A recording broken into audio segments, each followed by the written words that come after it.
Voilà, merci à tous. Nous reprenons notre cours, peut-être en reprenant un dernier détail sur l'Église primitive et on passe à la deuxième phase. Donc, le cours d'histoire de l'Église, il y a quatre grandes périodes. La première, c'est l'Église primitive. On a vu ses pères apostoliques, ses apologistes. On a vu aussi les trois grands combats, les calomnies, les persécutions et les hérésies. Dans cette période-là aussi, ça va être la construction des premiers bâtiments. Et ça fait partie des grands débats d'histoire de l'Église et qui existent encore aujourd'hui. Au fond, est-ce que c'est légitime qu'on se réunisse dans un bâtiment? Certains disent oui, mais les premières églises, elles étaient dans les maisons.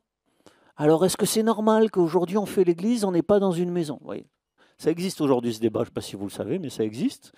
Et donc on a une réponse historique à ça. C'est qu'en fait, dès que les chrétiens ont eu la liberté de le faire, ils ont construit des bâtiments. Vous voyez, ils n'ont pas construit des bâtiments au début parce que c'était compliqué en fait. Faut de l'argent, faut des autorisations. Ça a toujours été. L'Empire romain, c'est un pouvoir qui donnait des autorisations ou qui n'en donnait pas.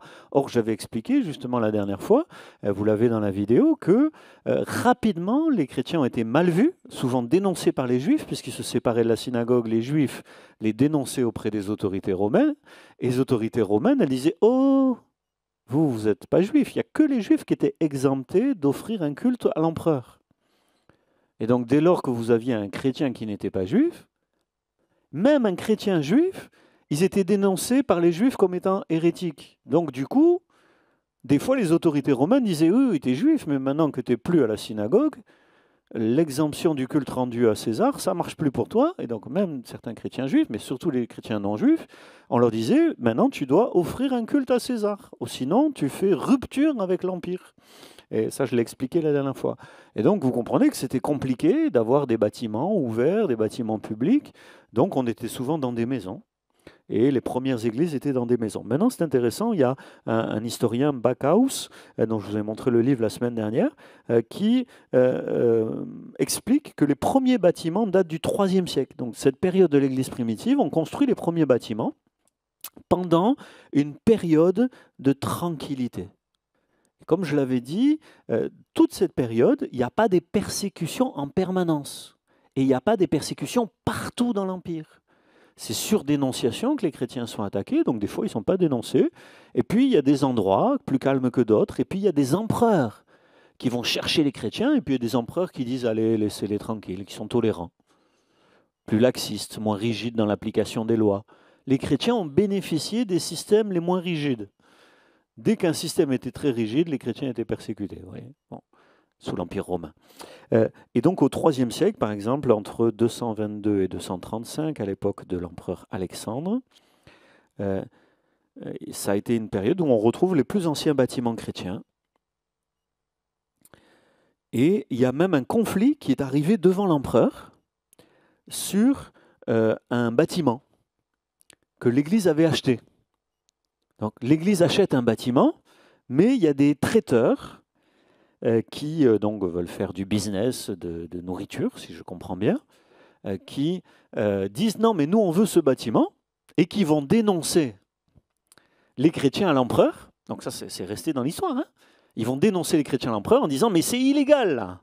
C'est des gens qui ne rendent pas un culte à l'empereur, alors que nous on est des bons citoyens. En fait, ils n'ont aucun souci pour les chrétiens ni pour l'empereur. Ils veulent récupérer le bâtiment pour faire leur business. Mais quand on veut récupérer un bâtiment, eh bien on dénonce sur autre chose. Ça date du IIIe siècle. Et on a des traces historiques de ça. Le bâtiment a disparu depuis longtemps, vous comprenez? Mais on a des traces de ce conflit. Donc ça prouve qu'il y avait bien des bâtiments qui appartenaient à des chrétiens déjà à cette époque-là. Et ce qui est très intéressant, c'est que l'empereur va traiter de cette question et il va dire finalement, le Alexandre, là, il va dire « Je préfère que ce bâtiment soit une église qu'un cabaret, qu'un restaurant, qu'une activité un peu plus légère. » Et l'empereur va prendre parti pour les chrétiens, comme quoi ça arrive aussi dans cette période, sur un conflit de bâtiments. Et donc ce conflit de bâtiments nous montre que les chrétiens, très tôt, au moins au début du IIIe siècle, et peut-être avant, ont eu des bâtiments publics en dehors des maisons. À la fin du IIIe siècle, on considérait que ces bâtiments étaient assez nombreux et assez dangereux pour l'Empire pour que l'empereur de la fin du IIIe siècle, Dioclétien, fasse démolir, a ordonné de démolir tous les bâtiments chrétiens. Mais on ne pourrait pas avoir un texte d'empereur qui ordonne de démolir tous les bâtiments chrétiens s'il n'y en avait pas mal, quoi. Donc, c'est clair, fin du IIIe siècle, non seulement il y en a, mais il y en a assez pour que ça inquiète l'empereur qui demande qu'ils soient tous démolis. Bien sûr, c'est au IVe siècle que les chapelles, les basiliques vont être construites et que les bâtiments chrétiens seront de plus en plus nombreux puisque c'est plus dur dans la persécution, je l'ai dit. Donc on passe à la suite. Première période, l'Église primitive. Deuxième période, deuxième grande partie, l'Église régnante. L'Église régnante. Le titre de cette partie, c'est « Le triomphe de la foi et ses travers ». Du IVe siècle à la Réforme. Du IVe siècle à la Réforme.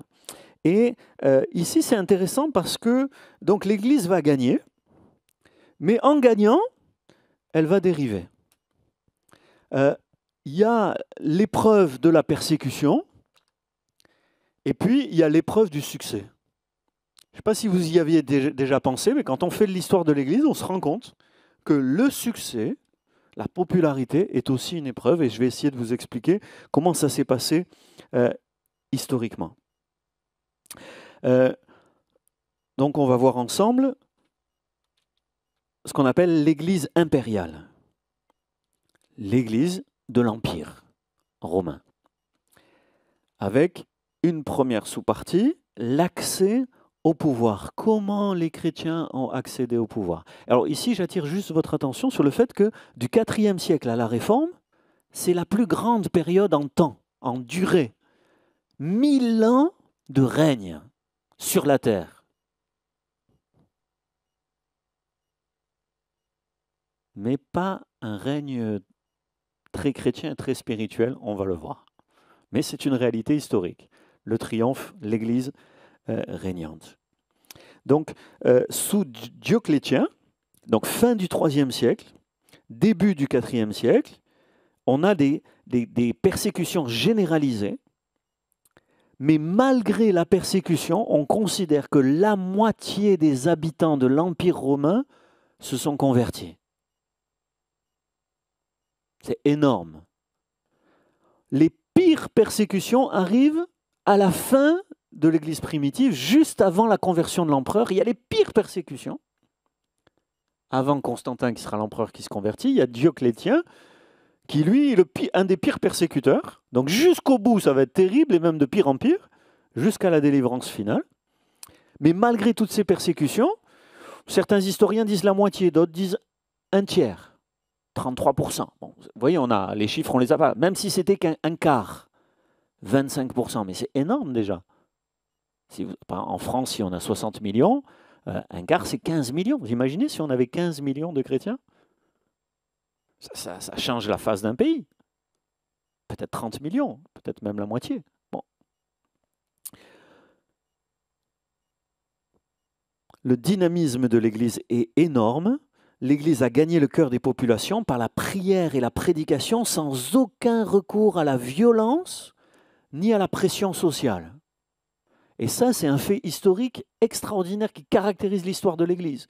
Dès le départ, l'islam, par exemple, va partir en guerre et va s'étendre par des conquêtes militaires. Pendant 3 siècles, aucun chrétien n'a gagné du territoire par les armes. Aucun pays n'est devenu chrétien parce qu'on est arrivé avec des épées et des armées pour dire que ce pays est chrétien. Un quart, un tiers, ou peut-être la moitié même de l'Empire, donc du monde civilisé de l'époque, est chrétien juste par la prière et la prédication. Waouh! Sans pression sociale non plus, sans violence, mais sans que le roi dise, ce qui arrivera plus tard, maintenant, moi je suis chrétien, tout le monde doit être chrétien comme moi. Non, pendant 3 siècles, c'est au contraire dans l'hostilité, voire dans l'indifférence, si ce n'est pas dans l'hostilité, que les chrétiens, que le christianisme se répand. Ça, c'est un fait historique qui est extraordinaire. Rien n'a pu arrêter la foi en Jésus. En 312, alors que la persécution est à son comble, il y a un revirement majeur qui se produit. C'est l'empereur Constantin qui dit, ça c'est son histoire, hein, je vous explique, mais c'est son histoire qui dit qu'il a vu une croix lumineuse dans le ciel alors qu'il remporte une victoire déterminante pour asseoir son pouvoir sur un empire en pleine guerre civile. En fait, l'empire romain, il y a des guerres civiles, il y a des révoltes un peu partout. Lui, il est l'empereur, donc il va au combat pour défendre son pouvoir. Et alors qu'il est en mauvaise posture dans la guerre, il dit qu'il voit une croix lumineuse. Et que c'est pour ça qu'il se rallie au christianisme, parce qu'il dit le Dieu des chrétiens m'a aidé à l'emporter. 312. Beaucoup d'historiens doutent que son histoire soit authentique et pensent que, comment dire, comme il a vu que presque la moitié des gens étaient chrétiens, il s'est dit, continuez à les persécuter, peut-être qu'il vaut mieux se rallier à eux et par opportunisme et voilà, s'obtenir leur faveur plutôt que de continuer à lutter contre eux. D'ailleurs, son comportement, par la suite, ne sera pas marqué par les fruits du christianisme. Par exemple, il fera assassiner des membres de sa famille. Voilà, ça va pas, il va pas avoir. Et puis en plus, il sera baptisé sur son lit de mort. Donc en fait, il sera pas baptisé en 312, 313 et dans la suite, dont je vais vous parler, il ne sera pas baptisé. Il ne sera baptisé qu'en 337 sur son lit de mort, dans les derniers moments de sa vie. Donc chrétien, pas vraiment pleinement, mais quand même, en 313, donc l'année suivante, il va accorder la liberté de culte à tous les citoyens, y compris aux chrétiens. Et donc là, je ne sais pas si vous imaginez, une église persécutée qui a connu des morts, des tortures, tout à coup, l'empereur, là, on apprend, ça y est, on est libre, yes! Ça y est, on peut acheter un bâtiment, on peut chanter, on peut sortir dans la rue, parler notre foi, il n'y a personne qui peut nous dénoncer et nous mettre en prison, ça y est, c'est réglé. C'est l'empereur lui-même qui l'a dit. Waouh, génial! Dans cette période, alors qu'il se revendique de la foi chrétienne, il va garder quand même toutes les marques de l'empereur romain. Par exemple, il y a un titre romain, Pontifex Maximus, c'est-à-dire le grand pontife. Quoi, hein. Il va continuer à mêler la religion et la politique. Il va se dire chrétien, mais il va rester l'homme politique numéro 1 du monde de l'époque, forcément. Et il va s'entourer de chrétiens, ses conseillers à la cour, ses ministres, vous comprenez? Ses hommes de confiance qu'il va nommer partout. Ça va être des chrétiens. C'est pas mal pour les chrétiens quand même. Hein? Quand tu as connu la persécution et que d'un coup, non seulement tu es libre, mais en plus, tu peux rentrer au palais de l'empereur. Quoi. Vous imaginez, c'est comme quelqu'un en France, là, il rentre chez le président de la République. Hein, tu vois, on rentre, bonjour, tac, tac, on travaille ensemble. Quel changement! La victoire était énorme. En 313, quand il déclare cette liberté, en plus, Constantin ne règne que sur l'Occident. En 324, il va battre son concurrent en Orient, Licinius. Bon, c'est des détails peu importants, mais en 330, il va fonder Constantinople, qui va jouer un rôle très important dans l'histoire suivante. Et il va s'installer en Orient. Il va unifier l'Empire romain qui, justement, connaissait des guerres civiles et des divisions. En 330, il unifie tout l'Empire. Il va même s'installer en Orient, à Constantinople. Constantinople, c'est Istanbul aujourd'hui, hein, c'est l'entrée de la Turquie, là. Donc, Constantin fonde Constantinople, qui est devenu Istanbul aujourd'hui, et c'est c'est plus Rome, c'est Constantinople qui devient la capitale de l'Empire romain. Et donc, il va déplacer le centre du pouvoir en Orient, chrétien, ou soi-disant chrétien. De son temps, les chrétiens sont privilégiés, mais n'ont pas l'exclusivité. Les religions païennes continuent à être tolérées, mais perdent de leur influence. Voilà, ça c'est l'accès au pouvoir. Après Constantin, il y a un homme, moi je trouve que c'est très intéressant, qu'on a appelé Julien, donc le nouvel empereur s'appelle Julien l'Apostat. Donc l'Apostat parce que Julien, il va venir après Constantin, il va dire non, moi je renie le christianisme. Et il va à nouveau persécuter les chrétiens. Mince, on croyait qu'on avait gagné. Et il va y avoir encore des persécutions avec Julien l'Apostat. Et il va passer tout son règne à essayer de lutter contre les chrétiens. Et je ne sais pas si vous savez, c'est les historiens qui le disent, son dernier mot sur son lit de mort, Julien l'Apostat, c'est « Galiléen, tu as vaincu ». Donc au moment où il meurt, il dit « Mais j'ai pas réussi, j'ai lutté contre Jésus le Galiléen, j'ai pas réussi, j'ai perdu ». Et après Julien l'Apostat, il va y avoir un autre empereur qui s'appelle Théodose. Donc il y en a eu quelques-uns, hein, mais c'est pour donner juste les grandes lignes. En 380, l'empereur Théodose va faire basculer, le basculement se situe là. Constantin, c'est très important, mais en réalité, le vrai basculement se situe avec Théodose en 380, où le christianisme ne sera plus une religion autorisée, voire une religion privilégiée. Mais Théodose va dire, tout l'empire est chrétien et toute autre religion est interdite. La foi qui a été persécutée va devenir à son tour persécutrice par sa relation avec le pouvoir politique. Ça ne va pas se faire du jour au lendemain d'ailleurs, il va y avoir ce que les historiens appellent une lente imprégnation de l'Église par le milieu culturel et juridique dans lequel elle s'insère. Voilà. Progressivement, l'Église accédant au pouvoir, elle va s'imprégner du monde du pouvoir romain. L'Église va tirer des bénéfices financiers. On était pauvre quand on était persécuté, on était obligé un peu de se cacher. On touchait des riches, mais ce n'était pas si évident.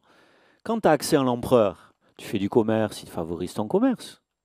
Le business des chrétiens marche. Bénéfices matériels, on a des locaux, on a l'appui du pouvoir. Avec Théodose, plus que jamais, on est les seuls. Les chrétiens ont toujours dénoncé les païens qui adorent des idoles. Avec Théodose, on va pouvoir détruire les idoles. On va pouvoir interdire l'idolâtrie. Et on va même mettre en prison et tuer les idolâtres.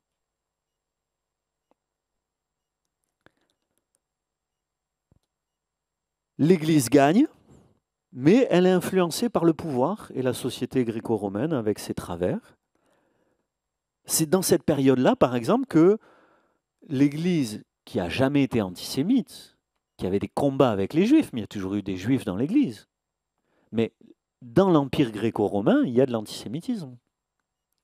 En se reliant au pouvoir et en devenant la seule religion autorisée, le judaïsme aussi devient interdit. Et les chrétiens vont être complices de l'antisémitisme du pouvoir gréco-romain. Après avoir subi l'injustice si longtemps, les pseudo-chrétiens vont devenir injustes à leur tour par solidarité avec un pouvoir politique injuste. Et là, c'est une grande leçon. On va passer au point suivant, mais une grande leçon de l'accès au pouvoir, c'est que obtenir la liberté, c'est bien. Et c'est important d'avoir la liberté. On défend la liberté, nous. Mais si on veut la liberté pour nous, il faut aussi l'accorder aux autres. Et c'est ce que les chrétiens n'ont pas su faire dans l'histoire. C'est un drame de l'histoire. Que ceux qui se sont dits chrétiens n'ont pas accordé la liberté aux autres, ne se sont pas battus pour la liberté des autres. Aujourd'hui en France, Dieu merci, moi je pense que c'est bien. Nous avons la liberté, mais les athées aussi ont la liberté d'être athées. Et c'est ce que Dieu veut, puisque Dieu laisse tous les hommes libres de choisir leur conviction, de le reconnaître ou de ne pas le reconnaître. Par contre, donc, ce n'est pas ce qu'ils ont fait en faisant du christianisme une religion d'État. Est-ce que c'est les chrétiens qui l'ont fait eux-mêmes? C'est l'empereur qui l'a fait, c'est Théodose qui l'a fait. Et là, comment dire, certains chrétiens s'en sont réjouis, c'était la victoire. Et d'autres ont dit, il y a un problème, c'est ce qu'on va voir maintenant, c'est ce que j'ai appelé les dérives du pouvoir. Le mélange de la foi et de la politique est dangereux. Ça, c'est une grande leçon. L'Église qui se veut libre doit respecter la liberté des autres.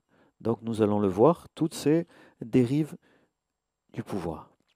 Un historien dit ceci, je trouve intéressant, donc c'est Jules Marcel Nicolle, il dit que l'union de l'Église avec l'État a été un bien pour la société. Mais pour la société, les chrétiens ont fait du bien. Ils ont fait, on va le voir, ils ont par exemple créé les hôpitaux, ils créeront aussi les écoles, ils vont faire du bien, ils vont forcer à des périodes de paix. Parce qu'avant, on faisait la guerre tout le temps. Hein. La guerre, c'était la norme. Les chrétiens, ils vont dire, non, il y a des jours où on n'a pas le droit de faire la guerre. À Pâques, à Noël, on ne fait pas la guerre. Il y a d'autres moments de l'année, on ne fait pas la guerre. Donc, ils vont réduire la violence et la guerre, par exemple. Donc, Jules Marcel Nicolle dit, mais l'union de l'Église et de l'État a fut un bien pour la société. L'immoralité a diminué. Ben, on va apprendre aux gens qu'on se marie et on est fidèle à sa femme. Parce que chez les païens, c'est pas la tendance humaine. En fait, l'être humain naturel, il ne se marie pas, il ne reste pas fidèle à sa femme. Vous voyez, ça dans aucune société. Mais le christianisme, il va quand même faire avancer certaines valeurs. Mais la contrepartie, c'est ce que dit cet historien, la contrepartie, c'est que l'Église va se mondaniser. Le monde va se christianiser, mais l'Église va se mondaniser, elle va subir l'influence du monde aussi. Les premiers compromis vont laisser place à des compromissions et même à des concessions au paganisme. L'empereur va être considéré comme le chef du peuple chrétien. Il va devenir l'arbitre de leurs divergences. En 325, par exemple, il y a le fameux concile de Nicée, qui est un concile très important, où les chrétiens se disputent entre eux. Est-ce que Jésus est Dieu? Est-ce que Jésus est homme? Est-ce qu'il est les deux à la fois? Comment il est les deux à la fois? Et qui est présent lors de cette dispute entre chrétiens? L'empereur. Et c'est l'empereur qui va trancher. Alors qu'il n'est pas encore baptisé. Mais il se dit chrétien. Comme, oui, si le maire même rien qu'à Antibes, si le maire venait là, s'il était là, assis là, vous comprenez? On dit, quand même, c'est fort, il est là, quand même. Ah. Ouais. Le problème, c'est que ça fait faire des bêtises, l'accès au pouvoir. C'est ce que je veux voir maintenant. Ça fait faire des bêtises. L'empereur va être aux côtés des chrétiens pour lutter contre le donatisme. Donatisme, c'est un mouvement donc, qui va chercher à avoir une église pure, qui refuse ceux qui ont renié. Hein, j'en parlais tout à l'heure. Et les chrétiens vont lutter contre le donatisme, ils sont un peu plus cool que les donatistes, les chrétiens. Et l'empereur va aider l'Église contre Donat et ses églises.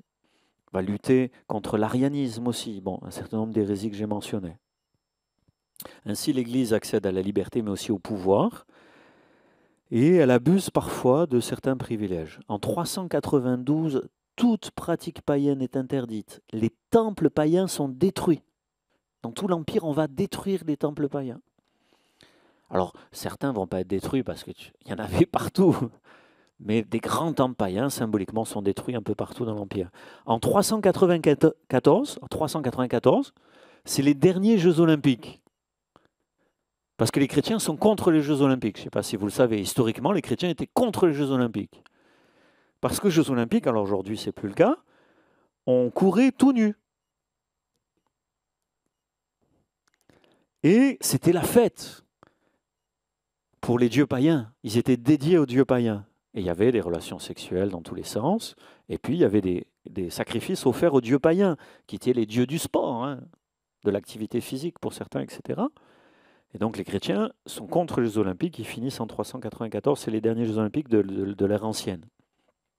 Ils veulent imposer leur morale à toute la société. Et là, moi, je mets le doigt dessus, parce que je pense que ça, c'est une erreur chrétienne. Alors ici, en France, on est tellement peu nombreux qu'on est en principe à l'abri de ce genre d'erreur, mais dans d'autres pays, j'entends, moi, quand les chrétiens sont nombreux, ils veulent imposer leur morale à toute la société.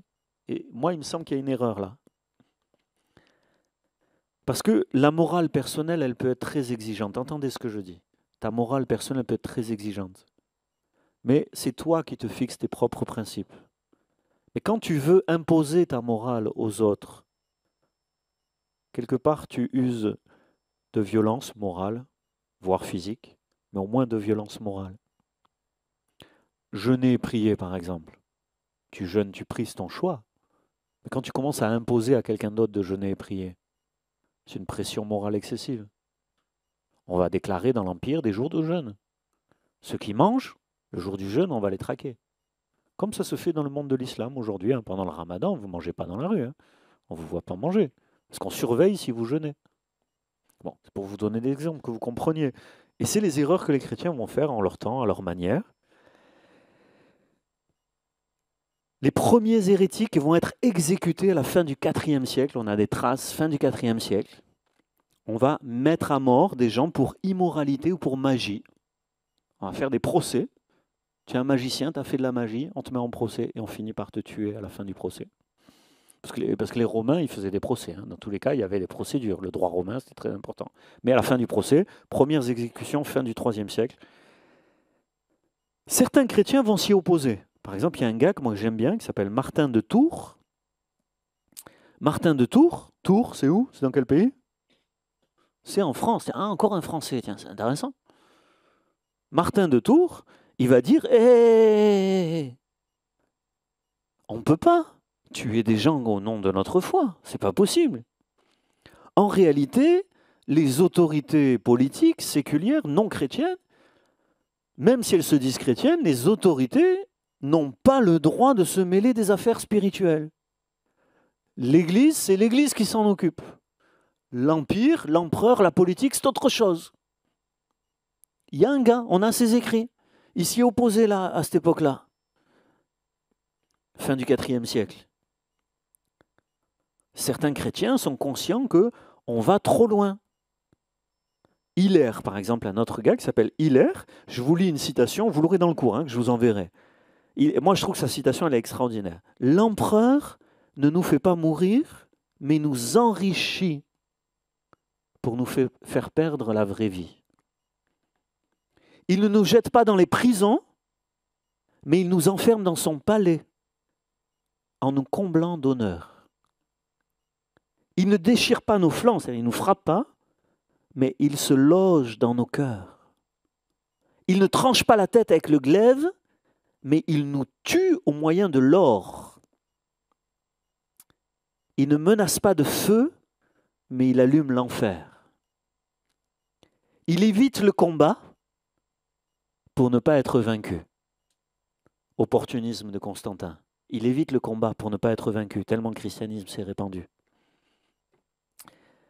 Mais il nous flatte pour nous dominer. Il se dit chrétien, mais c'est pour nier le Christ, le vrai. Il parle d'union, d'unité, mais il ne peut pas y avoir d'unité entre l'erreur et la saine doctrine, la vérité. Il nous bâtit de splendides églises, mais il détruit la vraie foi. Il fait profession de croire au Christ, mais il fait tout pour qu'on ne croie plus à l'authentique Fils de Dieu. Alors, c'était une citation, mais je la trouvais énorme. C'est resté dans l'histoire, vous voyez. Quand même, il y a des gens pour dire, mais ça ne va pas en fait ce qu'on est en train de faire. Ça ne va pas, on n'est pas d'accord. Mais globalement, on est trop content du succès pour y renoncer.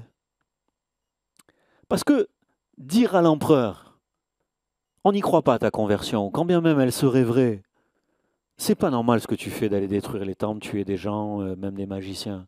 Le christianisme est contre ça. Ben, l'empereur, même s'il se dit chrétien, il n'est pas content quand on le contredit. Il faut du courage pour aller le contredire, quand en plus il nous donne de l'argent, de l'or, du succès, comme je viens de le lire. La plupart des chrétiens, certains protestent, mais la plupart des chrétiens, ils disent c'est quand même mieux que d'être persécuté. Et on ne va pas trop en faire, parce que si on en fait trop, la persécution elle risque de revenir. Alors, c'est quand même mieux de vivre libre que de repartir en arrière. La foi fusionnée avec la société, on ne distingue plus la société et l'Église. Toute la société est prétendument chrétienne, mais l'Église devient complice des erreurs de l'Empire. L'union de l'Église et de l'État fut un bien pour la société, ça je l'avais dit. Il y a des tensions entre l'Église et l'Empire. Par exemple, il y a une histoire qui est restée célèbre, ça ne veut pas dire que ça ne se fait pas sans tension. Mais, par exemple, il y a une histoire qui est restée célèbre, il y a un gars qui s'appelle Ambroise, qui est un évêque en Italie, qui sera le formateur de Saint-Augustin. Donc Ambroise est resté un homme célèbre quand même dans l'histoire. Il y a un vrai homme de Dieu. Hein. Quand Théodose va faire des bêtises, il dit « Théodose, tu es chrétien maintenant. Tu dois te repentir. » C'est comme si là, on est là, le maire il est là, j'ai appris que vous avez décidé ceci, cela, vous avez fait ceci et cela. Maintenant, venez ici sur le devant vous repentir à genoux. Ambroise a fait mettre l'empereur Théodose, Ambroise, pasteur, prédicateur, il a fait mettre le Théodose, l'empereur, à genoux pour demander pardon pour ses péchés. Donc il y a une tentative de l'Église de vraiment influencer la société, y compris les empereurs. Il n'y a pas une totale lâcheté tout le temps. Quand il y aura la Sainte Seine, il va dire « Je ne sers pas la Sainte Seine à l'empereur parce qu'il a péché et qu'il ne s'est pas repenti. » Il y a quand même des hommes de Dieu qui vont essayer de vraiment christianiser l'Empire. Mais malgré tout, donc l'Église va se mondaniser, c'est ce que j'ai mis là. Et les coutumes païennes vont s'introduire dans les cœurs, dans les pratiques de l'Église. On va commencer à penser comme les Gréco-romains. Le mode de pensée gréco-romain va s'introduire dans les cœurs, dans le fonctionnement. Par exemple, il y a un homme qui s'appelle Lactance, juste pour une autre citation, moi je trouve intéressant, c'est un homme qui a défendu la foi chrétienne de manière brillante au IVe siècle aussi. Il dira ceci: défendre la religion par l'effusion de sang, la torture et le crime, ce n'est pas la défendre, mais la souiller. La vraie manière de défendre la religion est de se montrer patient jusqu'à la mort dans la souffrance. C'est ainsi qu'on plaira à Dieu par sa fidélité et qu'on donnera un plus grand crédit à la vérité. Ouais. Il dira aussi ceci: un homme pieux ne saurait prendre part à la guerre. Et ça fait partie des grandes questions. Est-ce qu'un chrétien peut faire la guerre? Lactance dira: un homme pieux ne saurait prendre part à la guerre.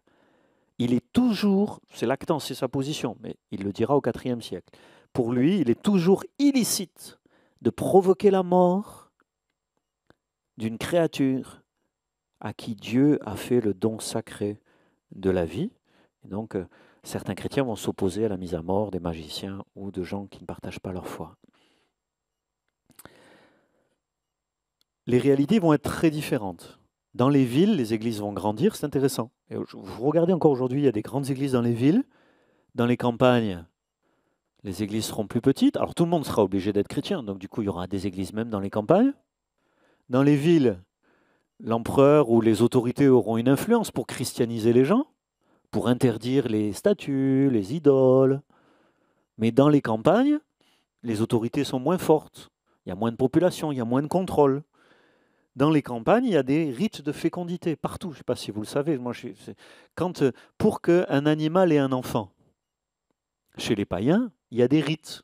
On offre une prière à un dieu pour que la vache elle ait un veau, pour que la brebis elle ait un agneau, pour qu'il y ait des bonnes récoltes cette année. Et donc, qu'est-ce que le christianisme va faire? Il va garder tous les rites, toutes les pratiques, mais il va les christianiser. Le prêtre, il va venir prier pour le bétail, prier pour la récolte. Ça existe encore, ça. Vous savez, nous on est en ville, on ne se rend pas compte. Ça existe. Les catholiques, les prêtres catholiques dans la campagne, ils vont, ça fait partie d'eux. Peut-être que si j'étais un pasteur de campagne, je prierais avec un frère de l'église en disant: Seigneur, tu bénis la récolte cette année. Sauf que si c'est qu'une prière, c'est une prière. Mais c'est des statuts, c'est des rituels. Il y a des divinités protectrices pour tous les domaines. Et on va substituer des saints, des martyrs, en particulier ceux qui ont supporté la persécution. On raconte leurs histoires, Blandine et d'autres. On parle des héros de la foi qui ont tenu bon sous la persécution. Et on en fait des saints et on les met à la place. Donc Marie prend la place de la reine du ciel. Il y a une reine du ciel chez les païens. Et puis sous l'Empire, ce sera Marie, la mère de Jésus, qui va prendre la place de la reine du ciel. Des fois, on ne va même pas changer les statues. On va juste les appeler autrement. Des fois, on va construire de nouvelles statues. Quelquefois, on va détruire les temples païens. Mais quelquefois, on va dire: à quoi ça sert de les détruire pour le reconstruire? Donc, on va faire des églises dans les temples païens. Mais dans ces églises, on va laisser des statues. Il y avait des statues de Dieu, mais ça va devenir des statues de saints qui vont décorer les églises.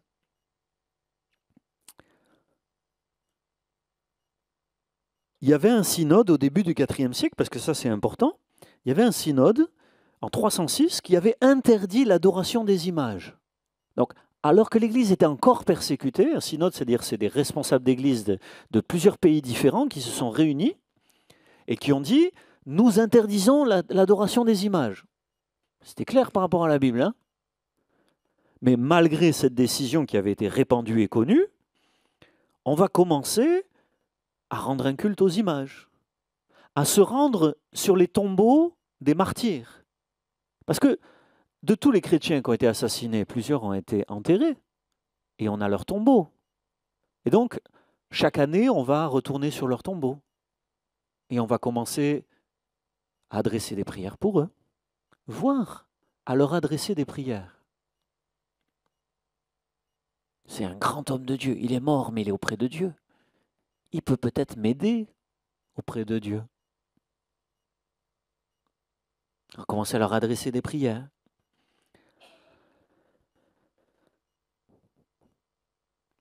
Vous savez, on me demande souvent, mais comment on en est arrivé là? Pourquoi? Alors que le Nouveau Testament était si clair. Pourquoi? Je suis en train d'essayer de vous l'expliquer. Vous voyez comment les choses se font progressivement, dans cette période où on accède au pouvoir. Et puis, il y en a un, c'était un saint, il était extraordinaire, il y avait des miracles, il y avait des guérisons avec lui, il y avait des choses extraordinaires. J'ai gardé sa chemise. Ce qu'on appelle les reliques. Et on a encore sa chemise. Alors on va mettre sa chemise à l'église, à un endroit précis, parce que c'est la chemise qu'il portait quand il a guéri un paralytique. Et puis pour ces populations païennes, parce que puisque l'église et la société se confondent, on est chrétien à la naissance, d'où le baptême des enfants. Et si on est chrétien à la naissance, on n'est pas né de nouveau, forcément. Alors, il y a encore des gens qui naissent de nouveau. Mais tous ne sont pas nés de nouveau. Alors, quand on te fait te mettre à genoux devant la chemise d'un mort, qui était un grand homme de Dieu, et que tu n'es pas né de nouveau, que tu ne connais pas grand-chose à la Bible, qui ne se lit pas parce que la plupart des gens ne savent pas lire, on a un drôle de christianisme qui est en train de se mettre en place. C'est dans cette période, il y a une question. Est-ce que ça ne peut pas se comprendre au regard de ce qu'il y a dans le Nouveau Testament quand on disait qu'on donnait aux malades le mouchoir qui avait appartenu à Pierre ou je crois que c'était Pierre. Ou à Paul. C'est Paul le ouais, mouchoir. Pierre, c'était son ombre. Alors, c'est intéressant parce que donc ce texte auquel tu fais allusion dans les Actes des Apôtres témoigne qu'au fond, il y a une pratique populaire. Dans le Nouveau Testament, il faudrait relire le texte. Moi, je ne suis pas sûr que ce soit une pratique chrétienne. C'est pas Paul qui commercialise ses mouchoirs comme on le voit aujourd'hui en Afrique, par exemple. C'est pas Paul qui dit, écoutez, je ne peux pas être partout, alors je vous donne mon mouchoir et comme ça vous allez guérir avec mon mouchoir. Non, c'est les gens. Dieu agissait de manière tellement puissante en réponse à la foi de ces gens qu'il s'est passé ce phénomène, que des gens étaient guéris en touchant un mouchoir de Paul. D'accord ? Mais ce n'est pas une pratique chrétienne, ce n'est pas Paul qui en a répandu la pratique, c'est la foi des gens qui s'est exercée sur son mouchoir et Dieu a guéri des gens. En tout cas, le Nouveau Testament en rend témoignage.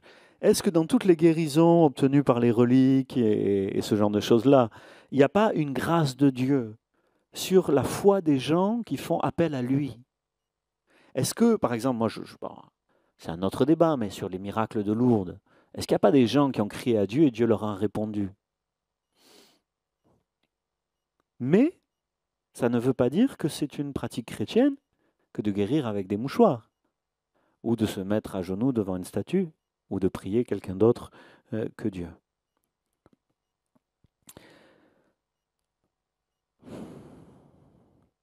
Un historien dit ceci, la vieille religion, donc Combi, dit la vieille religion peut se maintenir et réapparaître sous les formes du christianisme.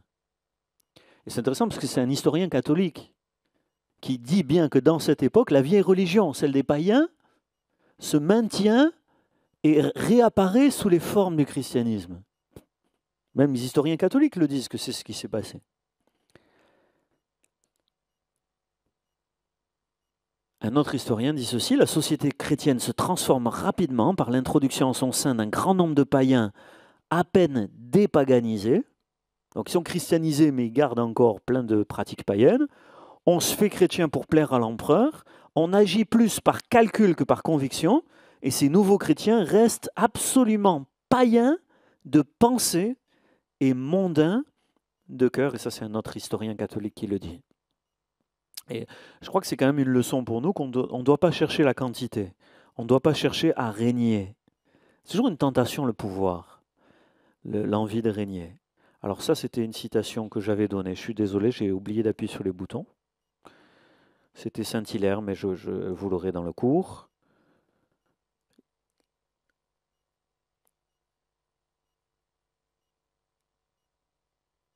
Voilà. Vous avez les citations que je viens de donner. Est-ce que vous avez une réaction sur ça, sur l'accès au pouvoir, les dérives du pouvoir? J'essaie d'éviter le fil.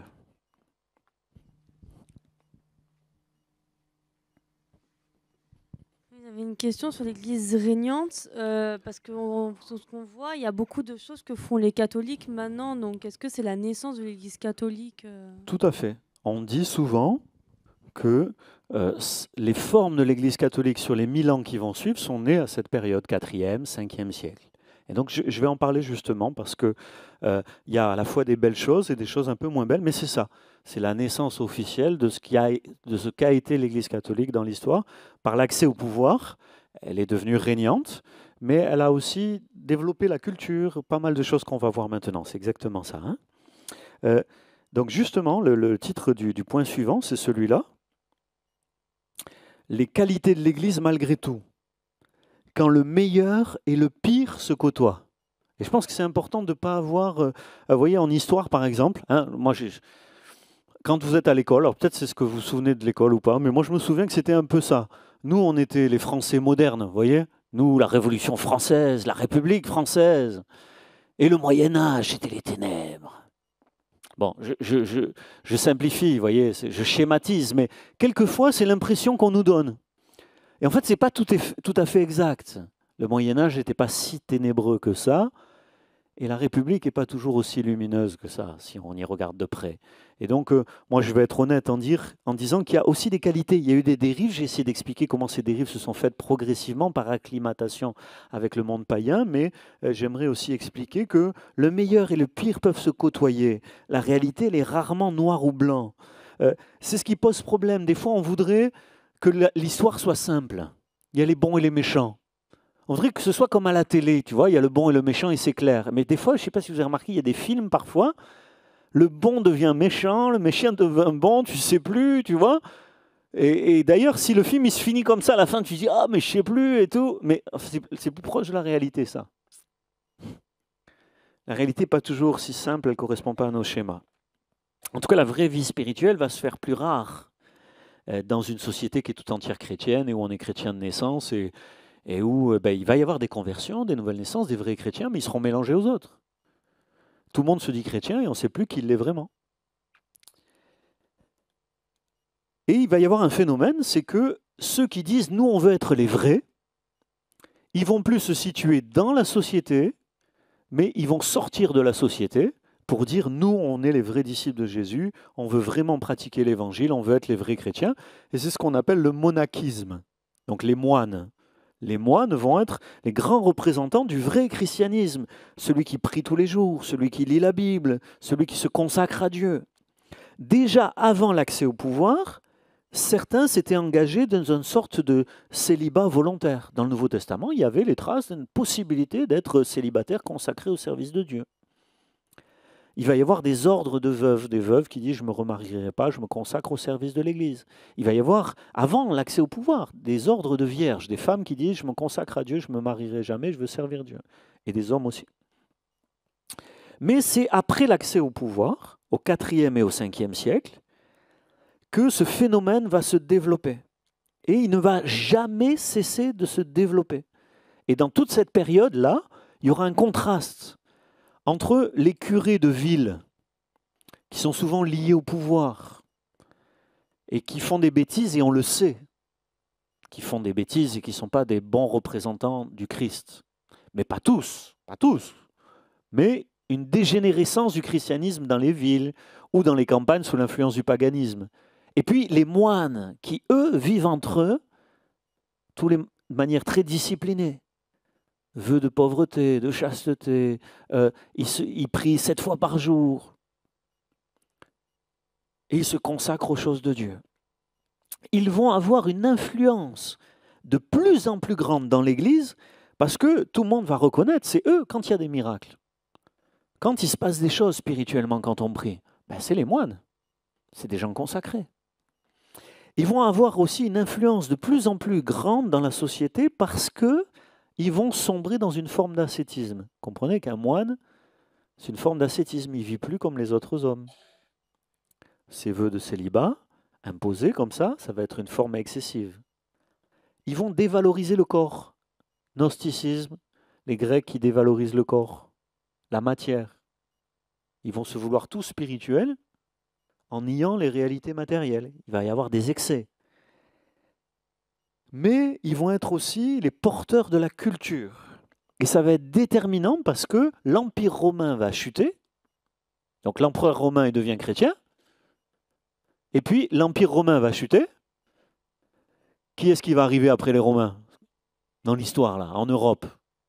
Les barbares. Les barbares, dont les Germains et les Francs. Après l'Empire romain, entre autres, il y en a d'autres. Hein. Donc on connaît bien les Germains, c'est les Allemands, les Francs, qui étaient une forme de Germains, d'ailleurs, les Francs. Bon, quand on donne les Français. Mais ces Germains, ces Francs et ces barbares, ils ne sont pas cultivés. Ils ne lisent pas de livres. Ils n'ont pas un droit très élaboré comme les Romains. Qui va garder les livres des Romains et des Grecs? Qui va développer la culture, l'écriture, la lecture? Les moines. Ce qui fait que dans un empire qui tombe, l'empire romain chute, c'est le règne de la barbarie, on s'entretue, c'est la guerre. Il n'y a plus de gens cultivés, ou très peu. Toute l'élite romaine est assassinée par les barbares. Qui a la culture, la connaissance, l'instruction? Les moines.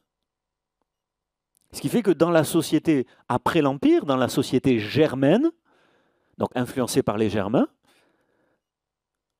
ben c'est les moines qui vont être porteurs de l'intelligence, du droit, et qui vont jouer un rôle essentiel pendant ces près de 1000 ans de l'Église régnante. Dans cette période aussi, donc ça c'était sur le monachisme et son importance, ses défauts, mais ses qualités aussi, voilà, le meilleur et le pire peuvent se côtoyer. Ils témoignent, par exemple, les moines, quand tu lis ce qu'ils écrivent, ils se consacrent à Jésus, mais le péché n'est pas sortir de leur cœur. Vous savez que si vous allez au fond du désert, tout seul dans un coin, le péché est toujours dans votre cœur. Et donc ils témoignent d'une grande spiritualité, mais ils témoignent aussi, ils l'ont écrit, des combats intérieurs, même si tu es en dehors de la société. Hein. Même si tu n'as pas un smartphone, tu as des combats dans ta tête et dans tes pensées. Même si on vit entre hommes dans un désert. Bon, c'est pas inintéressant. Allez, comme on va pas tout développer. Les pères de l'Église, dans cette période, il y a ce qu'on appelle les pères de l'Église. Alors c'est pour ça que je vous ai pris, vous pouvez les regarder si vous voulez, il y a ce qu'on appelle les pères grecs. Et moi je me disais, peut-être un jour, si j'ai le courage, je ferai un cours comme ça sur les pères de l'Église. Parce qu'on pourrait faire tout un cours rien que sur ça. C'est d'une richesse extraordinaire, les pères de l'Église. Donc il y a les pères grecs, les pères latins. Vous avez ici aussi un livre sur les pères latins. Et donc, dans cette période, il y a des hommes extraordinaires. Par exemple, les pères grecs. Allez, je vous les affiche. Les pères grecs, les pères latins. Les Grecs, Athanase, Grégoire de Nice, Jean Chrysostome. Les latins, Ambroise, dont je parlais tout à l'heure, qui a imposé la repentance à l'empereur en son temps, Théodose, Jérôme, Augustin. Donc, les pères grecs, les pères latins, dans cette période, vous l'aurez dans le cours, sont des gens remarquables. Par exemple, Basile de Césarée, je crois que je ne l'ai pas mis là, Basile de Césarée va défendre la divinité du Saint-Esprit qui commence à être contestée par certains et va fonder, donc c'est un pasteur, un enseignant pasteur, qui va fonder les premiers hôpitaux dans la société de l'époque. On soignait les malades dans les familles. T'es malade, c'est ta famille qui te soigne. D'où tu as vu qu'il y a des gens qui te soignent qui ne sont pas de ta famille? D'où il y a quelqu'un qui dit « il n'est pas de ma famille, mais je vais le soigner ». Ça n'existe pas. Vous comprenez? Chez les Gréco-Romains, on ne soigne pas les malades qui ne sont pas de notre famille. Et tous les malades sont soignés dans la famille. Alors il y a un marabout, il y a un guérisseur, on fait appel à lui occasionnellement. Et puis il vous prend un peu d'argent pour faire quelque chose. Mais c'est tout. Mais Basile de Césarée, il va fonder les premiers hôpitaux. Il va acheter des locaux et il va accueillir tous les malades qui n'ont pas de famille. Et les chrétiens vont se consacrer à soigner les malades. Dans l'histoire. Pas seulement les malades chrétiens. Pas seulement les malades du pays, aussi les étrangers. Parce que de tout temps, les étrangers ont été laissés de côté par rapport aux soins. Bon, ils ont fait des choses extraordinaires. Voilà. Pour saint Augustin, qui est certainement un des plus influents dans toute ce... Voilà, saint Augustin, qui est-ce qui a déjà entendu parler de saint Augustin? Le nom, vous l'avez déjà vu. Hein. Donc un maghrébin, un gars du Maghreb, mais de culture latine, parce que le Maghreb était de culture latine. Saint Augustin, un auteur dit, on ne peut pas surestimer l'influence d'Augustin. C'est pas possible de la surestimer, tellement elle est grande. Mais vous ne pouvez pas la surestimer, elle est immense, son influence. Il résume l'Antiquité et il domine tout le Moyen-Âge. Il a vécu une vie, mais tous ses écrits ont une telle influence pendant tout le Moyen-Âge. Il est le père du catholicisme par sa doctrine de l'Église et le père du protestantisme par la doctrine de la grâce. Donc là, c'est Jules Marcel Nicolle qui dit ça. Hein. Il a influencé même le protestantisme, Augustin. Alors, je vous mets ici une citation, c'est intéressant, on la lit ensemble, où il raconte comment il s'est converti. Parce qu'Augustin n'a pas toujours été chrétien. Vous voyez, avant de devenir un grand homme célèbre, il n'a pas toujours été chrétien. C'est un philosophe païen, et c'est sa maman qui était chrétienne. Sa maman, est-ce que quelqu'un connaît le nom de sa maman? Moi, je le dis toujours aux dames qui portent ce nom. C'est le nom de ma grand-mère aussi. Donc voilà. Mais pour les catholiques, c'est très important, c'est une sainte, hein, la maman d'Augustin. C'était Monique. Donc Monique, elle est restée célèbre parce que c'est sa maman qui a prié pour lui toute sa vie, alors qu'il vivait comme un païen, qu'il était orgueilleux de son savoir et de sa connaissance. Elle priait pour lui, elle priait pour lui, elle priait pour lui, jusqu'au jour où il s'est passé ça. Il raconte dans les confessions c'est son témoignage. Quand de l'abîme mystérieux de mon âme, un profond examen de conscience eut amené et rassemblé toute ma misère sous le regard de mon cœur, il s'y éleva, donc quand il a vu sa misère, il a vu son péché, il s'y éleva une grande tempête, porteuse d'une abondante pluie de larmes. Il s'est mis à pleurer sur son péché. Je pleurais dans la très amère contrition de mon cœur. Et voici, alors qu'il pleure sur son péché, et voici que j'entends une voix de jeune garçon ou de jeune fille qui répète à plusieurs reprises « Prends Élie, prends Élie ». Puis il dit qu'il ouvre un manuscrit des Écritures qu'il avait à ce moment-là, qui dit sur la lettre de Paul aux Romains, chapitre 13, « N'ayez pas soin de la chair pour en satisfaire les convoitises ». Et là, il comprend tout à coup qu'il a vécu toute sa vie dans la convoitise et qu'il doit arrêter de prendre soin de la chair pour vivre dans la convoitise. À peine avais-je fini de lire cette phrase qu'une espèce de lumière rassurante s'était répandue dans mon cœur, y dissipant toutes les ténèbres de l'incertitude. Donc cette citation-là, qui est dans son livre des Confessions, pour montrer qu'on dirait quand même qu'il a fait une vraie conversion, le gars. Hein. Et vous lisez Augustin, c'est d'une grande, grande richesse. Et il représente donc bien cette période avec, lui, une authentique conversion, un attachement au Christ, mais aussi des dérives, parce que c'est lui, je ne sais plus ce que j'ai après, voilà, non, j'y reviens après, excusez-moi, je vous remets, c'est lui qui va théoriser le baptême des enfants. Son idée, elle est très simple, elle va se répandre dans le catholicisme, hein, c'est que si un enfant meurt sans être baptisé, il va en enfer. Donc du coup, il faut baptiser les enfants et le plus tôt possible. C'est contraire à la Bible où on baptisait les adultes. Mais c'est son enseignement et ça va se répandre dans les pratiques catholiques jusqu'à maintenant. Il avait une théorie du péché originel qui disait que tout enfant était marqué par le péché originel et donc perdu. Il n'y avait que le baptême qui pouvait le purifier de ce péché. C'est pour donner juste un exemple.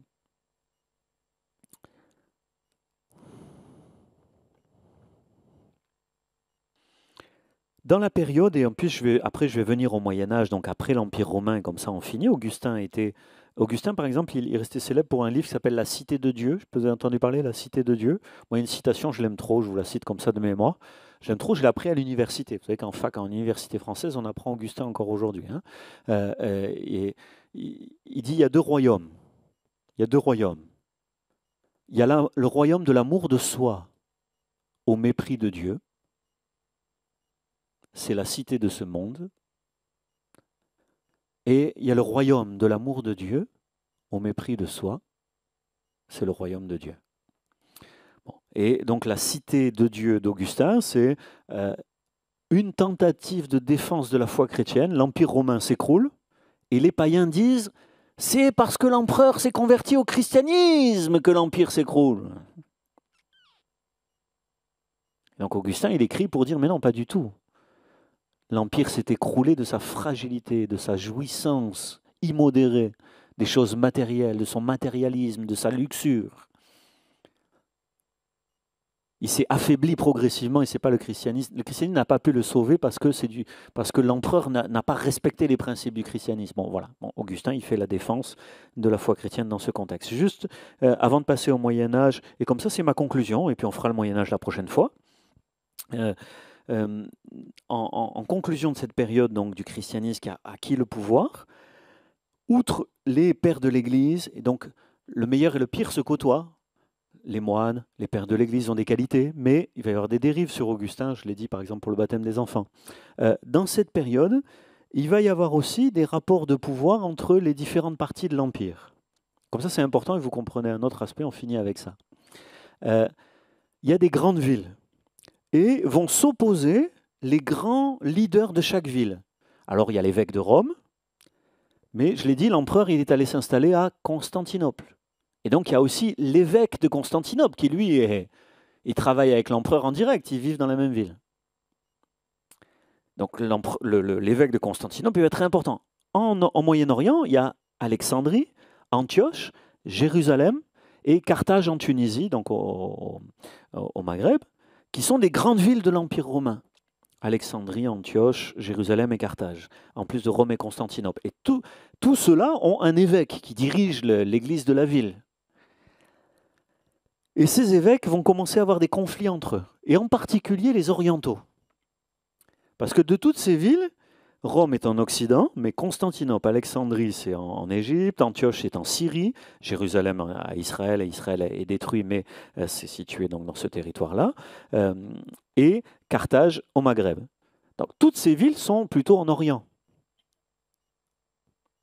Carthage est de culture latine et la plus proche de Rome, mais toutes les autres sont en Orient. Et ils se disputent entre eux. L'évêque de Constantinople et celui d'Alexandrie, ils se détestent, ils se jettent des anathèmes. Toi, tu es un hérétique, non, c'est toi l'hérétique. Bon, voilà. Antioche, Jérusalem, pareil, il y a des débats théologiques qui se disputent entre eux. Chacun se fait appeler papa. Papa. Le papa d'Alexandrie. Papa de Rome ou de Constantinople. Père.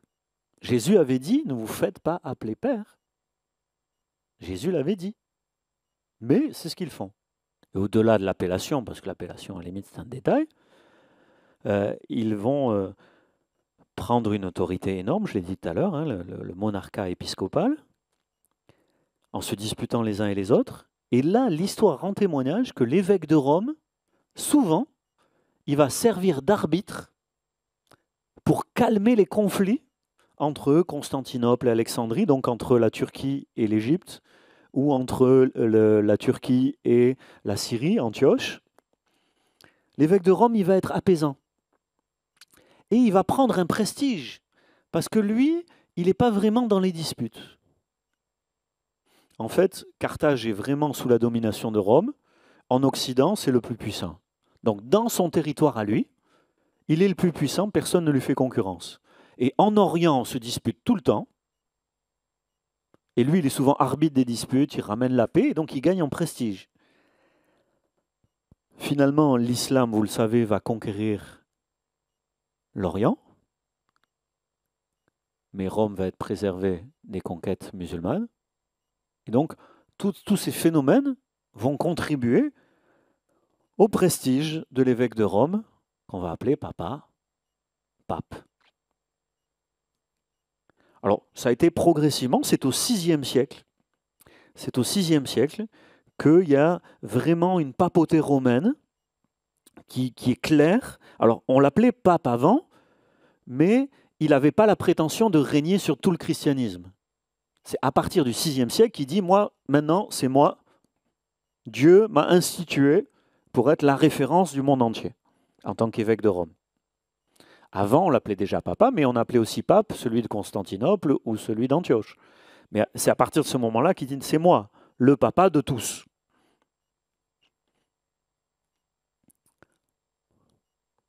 Allez, une question et on finit sur ça. Alors, je n'ai pas un nom, mais c'est l'évêque de Rome au VIe siècle. C'est là que le basculement se fait vraiment dans un sens de la domination de Rome sur les autres villes, les autres grandes villes. Quoique en Orient, Constantinople, et c'est la suite de l'histoire, hein, Constantinople va rester en opposition à Rome. Parce que Constantinople va rester chrétien très longtemps. Quand l'islam va monter, l'islam va arriver en Égypte, va arriver en Syrie, va arriver à Jérusalem, mais ne va pas réussir à aller jusqu'à Constantinople. Les chrétiens vont se défendre à Constantinople pendant longtemps, après ils vont craquer, mais ils vont se défendre longtemps. Et donc c'est l'évêque de Constantinople qui sera le principal concurrent, et ça expliquera plus tard, c'est ce qu'on verra la prochaine fois, la division entre catholiques et orthodoxes qui se situe du côté de l'Orient. Je voulais savoir parce que Parle plus fort, bien comme ça, tu vois. les catholiques, il y a le pape, mais le pape en soi, c'est une représentation de Dieu, non? C'est ça leur idée, en tout cas, oui. Mais dans la Bible, il y a bien écrit que la seule personne qui est notre Père, enfin qu'on appelle papa, c'est Dieu. Et oui. Donc on peut pas. Et en soi, c'est écrit dans la Bible. Donc oui. s'ils ont la même Bible que nous, c'est pas logique. Un seul est notre Père, c'est Dieu. On est d'accord. Mais bon, ça c'est le fruit de l'histoire. Les dérives dans l'histoire, il y a une image qui a souvent été donnée, que moi je trouve très intéressante, c'est l'image de la grenouille. Si tu fais chauffer de l'eau, que tu mets une grenouille dedans, elle saute, elle s'en va. Mais si tu mets une grenouille dans de l'eau froide et que tu commences à chauffer l'eau, elle reste jusqu'à exploser. Elle ne s'en va pas, parce qu'elle s'habitue. Quand les chrétiens ont pris le pouvoir, ils se sont habitués à la richesse, le matérialisme, la facilité, et ils se sont endormis dans leur confort. Et ils ont dérivé de petites dérives en petites dérives, jusqu'à arriver à des grosses dérives. Allez. Donc en fait, si on comprend bien, au VIe siècle, cette personne-là s'est autoproclamée pape, en fait. Oui, elle était déjà appelée pape pour l'Occident, puis l'Orient déclinant et lui gagnant en prestige, il s'est autoproclamé pape. Alors, à ce moment-là, on a clairement un pape à Rome qui prétend régner sur tout le christianisme, mais il n'a pas encore déclaré son infaillibilité. Parce qu'aujourd'hui, en plus de ça, il se dit infaillible, pas en tout, hein, pas en tout. Sur certaines déclarations, il se dit infaillible. Voilà. Mais les dérives vont continuer. Ce n'est que plus tard que, par exemple, il va avoir, et ça je le ferai, c'est la suite au Moyen-Âge, ce n'est que plus tard qu'il va avoir un territoire et qu'il va être, l'évêque de Rome va devenir le chef d'un territoire, comme un roi ou comme un prince, lui-même, et faire la guerre, etc.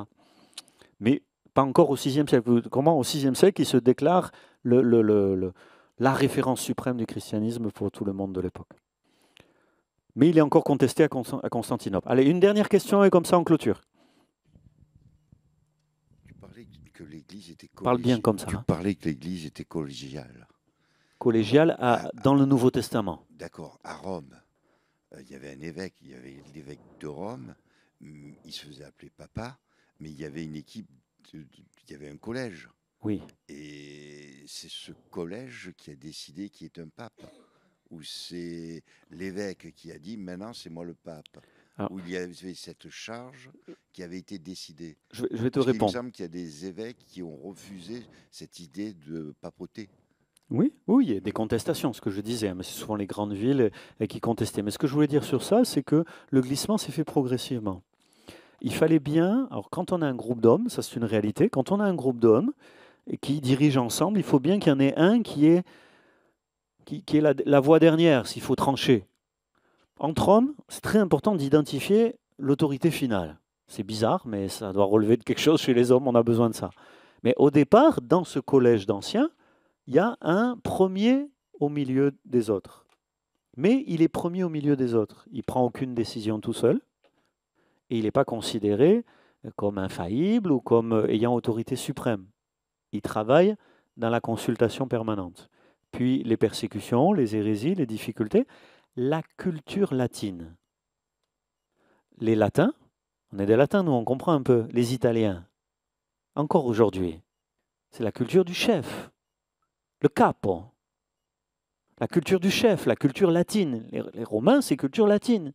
La culture du chef renforce l'autorité de celui qui a un collège, qui n'est pas seul, mais qui est le premier. Et puis la culture populaire, elle exalte toujours le premier. Voilà, elle oublie les autres, mais c'est le premier, c'est lui qui compte. Bon. Et tout ça se fait par glissement progressif. Donc, bien sûr, l'évêque de Rome, il a des anciens avec lui, mais progressivement, il a un pouvoir puissant. Et puis en plus, se situant à Rome, il est dans la capitale de l'Empire. Hein, ça, je ne l'ai peut-être pas assez dit. Il est dans la capitale de l'Empire. Il a le prestige de l'Empire et de l'empereur avec lui, de l'histoire de l'Empire romain. Voilà, pour la dérive progressive. Donc bien sûr, il continue à avoir, comme aujourd'hui, il y a les cardinaux. Le pape n'est pas seul, il a les cardinaux. Mais, voilà, c'est plus un au milieu d'un groupe, c'est un au-dessus d'un groupe. Voilà, peut-être faire une prière avant de finir. Et je suis désolé, l'histoire ne nous dit pas que des choses positives. L'histoire, en tout cas si on fait une histoire honnête, moi je peux vous faire une histoire rêvée. Mais si on fait une histoire honnête, on voit que l'histoire de l'humanité, même quand elle se dit chrétienne, est marquée par le péché. Et peut-être qu'on pourrait se lever ensemble, si vous le voulez, pour finir et fermer nos yeux. Et dire au fond, le grand ennemi de l'humanité, le grand ennemi des chrétiens et de l'Église, c'est le péché. Il prend des formes différentes, mais au fond, c'est toujours ça le problème. Et le péché, il n'est pas seulement chez les autres, il n'est pas seulement dans l'histoire, il est aussi en nous. Et peut-être, en finissant ce moment, plutôt que de pointer du doigt quelqu'un, on pourrait dire, écoute, voilà, l'histoire, au fond, elle me dit qu'est-ce que je suis. Qu'est-ce que nous sommes, nous, en tant qu'humanité, et même en tant que chrétiens avec nos failles et nos faiblesses. Le meilleur et le pire se côtoient. Et ça, c'est une réalité. Et on peut dire, Seigneur, on te prie de nous aider à faire ressortir le meilleur par ta grâce et à éliminer le pire de nos vies par ta grâce aussi. Au nom de Jésus. Amen. Que Dieu vous bénisse. La semaine prochaine, je crois que c'est le dernier de l'année là. Hein.